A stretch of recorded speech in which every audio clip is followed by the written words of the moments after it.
저희가 긴급하게 기자회견을 하게 되었습니다. 대한민국이 힘든 상황입니다.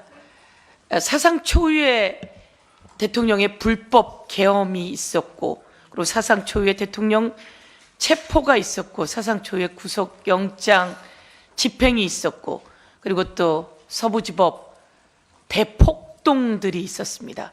이런 일이 왜 일어나는 걸까요? 왜 이렇게 되었을까요? 세계가 인정하는 국가 대한민국, 그중에 최고는 대한민국은 안전한 나라다, 이런 의미가 있습니다. 그런데 이제 법원까지 폭도들이 들어갔고, 법원에 판사가 있는 방까지 소화기로 번호 키를 깨고 창문을 깨고 그 방을 다 헤집어 놓고 CCTV가 있는 관제실에 가서는 증거를 인멸한다며 관제실을 엉망진창으로 만들고 물까지 뿌려댔습니다. 그리고 그들은 하얀 모자를 쓴 청년들이 많았습니다. 소위 말했던 백골단이라고 하는 사람들은 아닌지 우리는 의혹을 제기합니다. 왜 이런 일이 생겼을까요? 대통령은 왜 이렇게 폭주를 했을까요? 그 과정에서 명태균의 이야기를 안 할 수가 없습니다.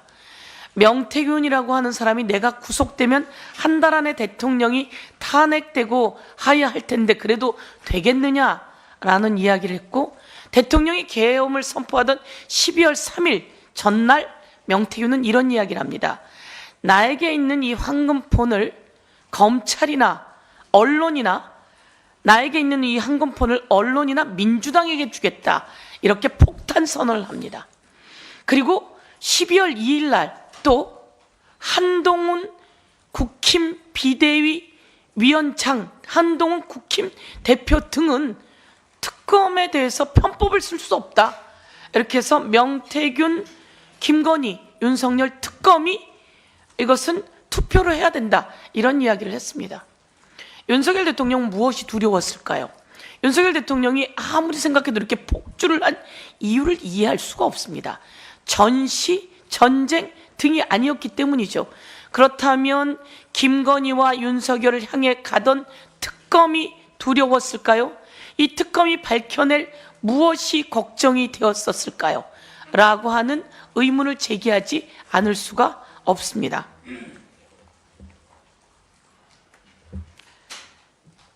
저희는 어제 또 한 번 놀라운 얘기를 들었습니다. 검찰이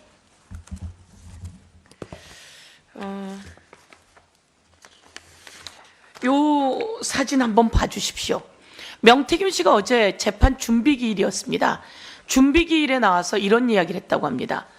홍모 검사라고, 수사검사가 홍모 검사라고 하는데요, 이 수사검사가 아니 그 휴대폰 굳이 우리한테 반납하면 우리도 되게 불편합니다, 표현을 하면서 홍모 검사가 전화기 전자레인지에 돌리면 포렌식도 불가능하고 다음부터 그렇게 해라 라는 식으로 이야기를 했다는 겁니다.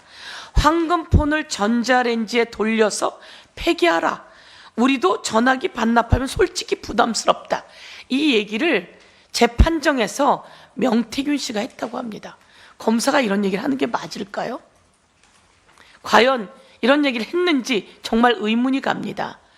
검사가 답변한 내용이 있습니다. 검사의 답변은 군색했습니다. 이렇게 핸드폰을 전자레인지에 넣고 돌리면 포렌식 할 수 없다라는 이야기까지 했다고 하는데, 그러면서 이런 얘기를 했다고 합니다. 자기도 아이폰을 쓰고 한동훈도 아이폰을 쓴다는 얘기를 했다고 하는데 그것도 확인을 해봐야 되는데요, 아이폰에 자기는 비밀번호가 16개다, 이렇게 하면 아무도 못 푼다라는 이야기도 했다고 합니다. 검찰은 왜 이러는 겁니까? 검찰은 도대체 수사를 하고 있는 겁니까? 정유미 창원지검장, 이에 대해서 답변하세요. 홍모 검사, 이에 대해서 답변하세요. 정유미 창원지검장은 제가 창원에 내려갔을 때 철저히 확실하게 수사하겠다고 이야기했기 때문에 제가 창원지검장에게 다시 한번 얘기합니다. 이에 대해서 답변하십시오. 심우정 검찰총장은 대체 어떻게 수사하고 있는지 감찰 들어가야 한다, 이렇게 말씀드리겠습니다. 그래서 한번 되짚어 봤습니다. 명태균 씨가 이런 이야기를 언론에다 이야기한 적이 있습니다. 자기 집에 압수수색을 왔는데 코바나 컨텐츠 돈봉투가 있었다. 그 돈봉투에 500만 원을 김건희 여사에게 자기에게 2번 줬다라는 이야기를 했습니다. 그런데 검사가 그 코바나 컨텐츠 돈봉투를 보고도 안 갖고 갔다는 겁니다. 그래서 이 얘기를 오히려 언론에서 해서 저희가 제기한 적이 있습니다.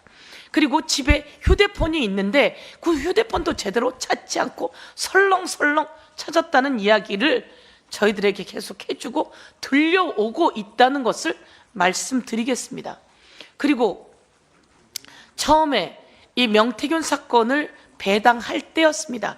명태균 사건을 배당할 때 검사가 없는 수사관만 있는 곳에 배당했던 이유는 무엇입니까? 검찰에서 명태균을 수사하기 전의 이야기입니다. 용산에서 공직기강 비서관실에서 명태균을 만났다고 하던데 이것도 확인해 봐야겠습니다. 왜 만났을까요? 윤석열, 명태균은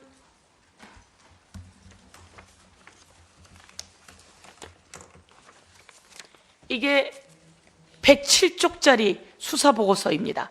11월 4일에 벌써 대검에 보고했다고 하는 수사보고서입니다. 이 보고서 과연 민정수석실로 들어갔는지 민정수석 고백하세요. 그리고 이 보고서 대검 통해서 법무부 받았는지 고백하세요. 대검 받았는지 고백하세요. 수사보고서이니 안 받을 리 없습니다. 이 보고서를 받고 윤석열은 이것을 보았는지 김건희는 이것을 보았는지 낱낱이 다 밝혀져야 합니다. 그리고 윤석열과 김건희 과연 명태균을 이 상황을 무마하기 위해서 어떤 연락이 주고받아졌는지 우리는 알고자 합니다. 이에 대해서 검찰이 수사해야 합니다. 그런데 이 수없이 나온 카톡의 내용 자그마치 280개나 된다고 합니다. 그리고 여기에는 수천 개가 나왔다고 하는데요. 수천 개의 오세훈 그리고 홍준표 그리고 이준석에 관한 이야기도 있다고 합니다. 수많은 사람들의 이야기는 어디까지 가고 정지되어 있는 것인지 저희가 묻지 않을 수 없습니다. 우리 전용기 의원님 얘기하신 것처럼 수사가 윤석열, 김건희 앞에서 멈춰 섰습니다. 누가 어떻게 지시했고 그 사이 어떤 내용들이 주고받아졌는지 저희가 이거 다 알아야겠습니다. 직권남용을 통해서 수사를 무마했는지 그리고 이걸 수사를 제대로 하지 않았는지는 직무유기이고요. 직권남용 등등은 고위공직자 수사처의 수사 범위입니다. 이와 관련해서 고위공직자 수사처가 제대로 수사할 수 있도록 해야 할 상황이다라고 하는 말씀드리면서 김건희 소환해야 하고 도대체 윤석열이 왜 이렇게 폭주했는지 다시 한번 국민께 보고 드리면서 이와 관련한 철저한 수사를 촉구합니다. 그리고 그 홍모 검사는 그런 이야기를 했는지 진술 녹화가 되어 있다고 그러고 변호사들도 들었다고 하니까 경악할 일입니다.